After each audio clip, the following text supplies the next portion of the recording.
How are we doing, Heat Nation?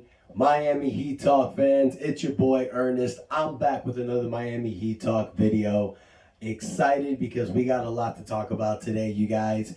I'm posting an early video this Saturday morning, so I hope when you guys wake up, you see this post. It makes your day. Before you get your day started, you guys, I just want to let you know, big blessings to you guys. Hope you have a beautiful, productive, and joyous day. Whether you're working or whether if you're home with your family, enjoy the day, stay safe, enjoy your health, and off we go on another Miami Heat Talk adventure. So, a few things I want to talk about, you guys. Oh man, it still feels like a dream. Like, you know what I mean? Like, I'm watching videos, I'm going back, and it's just like, man, Jimmy Butler did that. Himmy Butler and the Miami Heat defeat the Milwaukee Bucks. An 8th seed takes out number 1 seed, and we move on to the second round of the playoffs. And as great as this feeling is, and as amazing as it is, it's like I said, job's not finished. Tomorrow, 1 p.m., Madison Square Garden, Miami Heat against the New York Knicks. That is one I want to get to. But before I get there, there's a question I have for you guys, and I want to make a poll in the comments. With Jimmy Butler's performance this past series, I want to run some numbers. Now, I've gone back to previous Miami Heat players, and I wanted to give you guys 3 options who I felt have had the greatest playoff series in Miami Heat history. Now, if you guys think of somebody else, put that in the comments. You know, I did my research. I think these are the 3 best. Now, let's start with Jimmy Butler because this is the most recent. Let's go over some numbers. In 5 games, Jimmy Butler averages 37.6 points a game. Damn. 6 rebounds, 5 assists, 2 steals, 59% from the field, 44% from the 3-point line. As an 8th seed, crushes the 1st seed in dramatic fashion. Let's add that into this. Put the situation. 8th seed, play-in team, beats the best team in the NBA, the team with the best record, with the highest championship aspirations. Pause. Number 2. I'm sure you all know who I'm going to say. 2006 MVP Dwayne Wade. 34.7 points a game in the 2006 NBA Finals. 8 rebounds, 3.8 assists. Down 0-2. Wins 4 straight. Gives the Miami Heat our very first NBA championship. Number 3, 2012 Eastern Conference Finals, LeBron James. 33.8 points a game, 11 rebounds, 4 assists, down 3-2, Game 6, you know the look.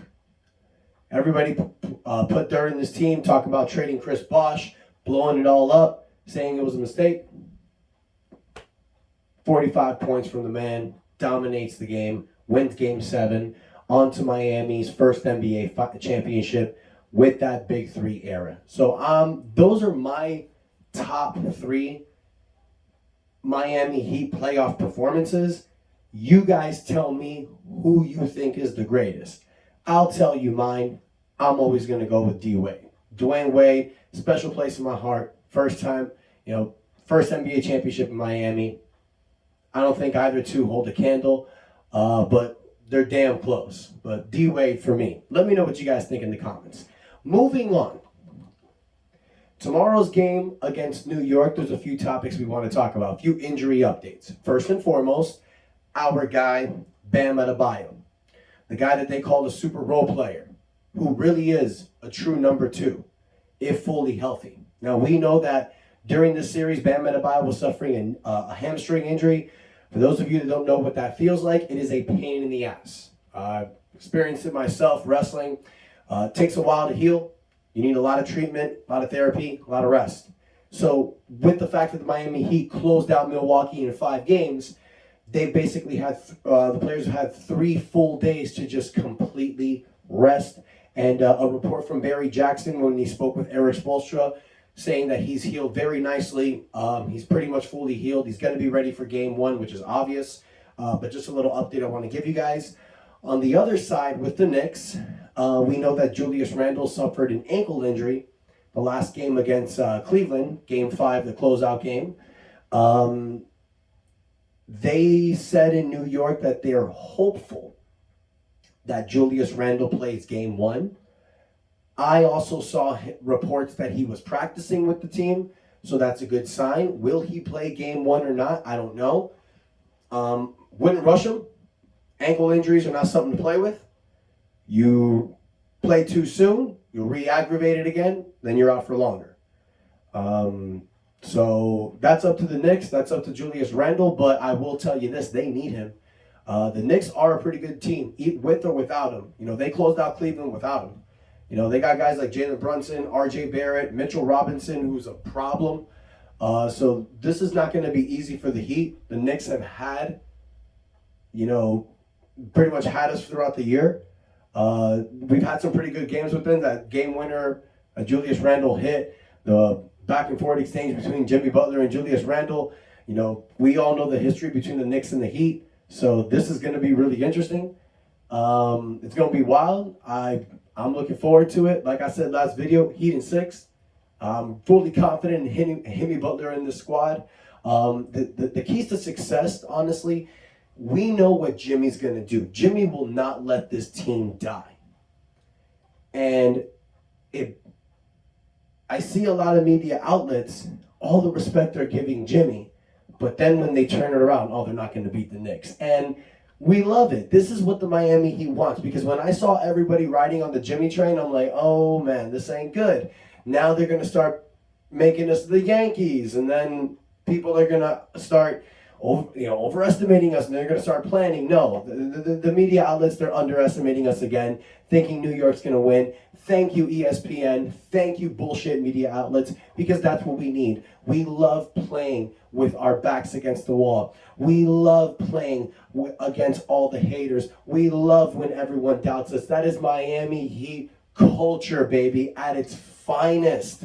So you just keep bringing on the hate. Heat's going to take you down. And it's like I said, Jimmy Butler's going to do his thing, but we need our guys to step up. Bam Adebayo, 20 points, 10 rebounds. That's what the averages need to be. If Bam Adebayo does that, that's our key to success. But we also need Caleb Martin to step up and do his thing. With Caleb Martin, you don't know what you're going to get. Some nights he'll give you 15 points and 10 rebounds. Some nights he'll give you 2 points and 3 rebounds. But the things that Caleb Martin does on a specialty basis do not show on the box stat.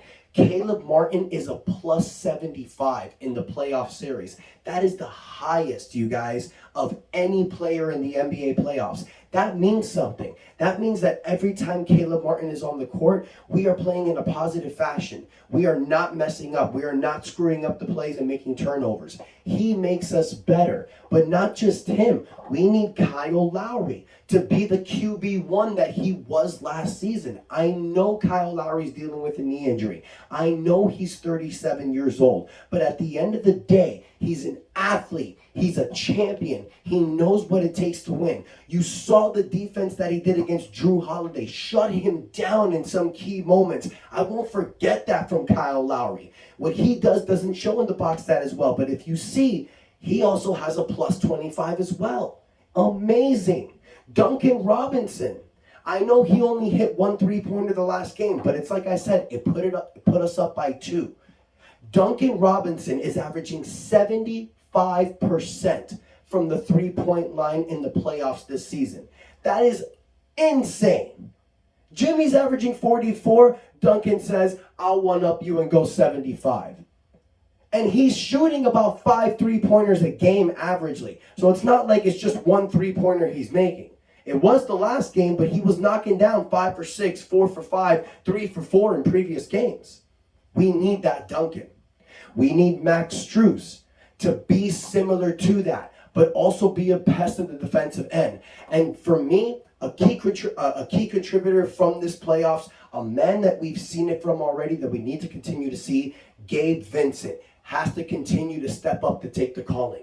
Sometimes Gabe Vincent, Caleb Martin, they need to be our number twos. They need to be the guys that step up. We need them in that fashion, you guys. But that's the great thing about this Heat team. On different nights, other players step up to the calling. One night it'll be Jimmy Butler getting 56 points. Another night it'll be Bam Adebayo getting 35. Then another night Jimmy Butler's getting 15 points, but he's giving 15 assists because Gabe Vincent's getting 28 and Caleb Martin's getting 25. And another game, Max Strus will give you 30 out of nowhere. Duncan Robinson might break out for a 28-point game. That's the great thing about this Heat team. You can never see it coming. You can plan for them, but sometimes you'll never see it coming. And that's what's going to be difficult for the New York Knicks. I know they're tough, but we have to be tougher. We are telling a story here, you guys. And the farther we get, the greater the story goes. So let me know what you guys think in the comments. Do you feel that the Miami Heat are going to take game one? I'm predicting a victory of 111 to 105. I think it's going to be a close contested game in Madison Square Garden. But Himmy Butler, who is him, is going to step up and lead us to victory, to the promised land. Let me know what you guys think in the comments. Don't forget to tell me who you think your number one playoff performance of the Miami Heat history was. My three: Jimmy Butler from this year, Dwayne Wade from 06, LeBron James 2012 Eastern Finals. You let me know if you think of someone different. If not, pick one of those three. Let me know in the comments. Thank you guys so much for your time. Don't forget to hit the like button if you like what you saw. Comment, let me know your thoughts, but most importantly, y'all, hit that subscribe button. Love you, and until next time, it's Ernest out. That's enough said.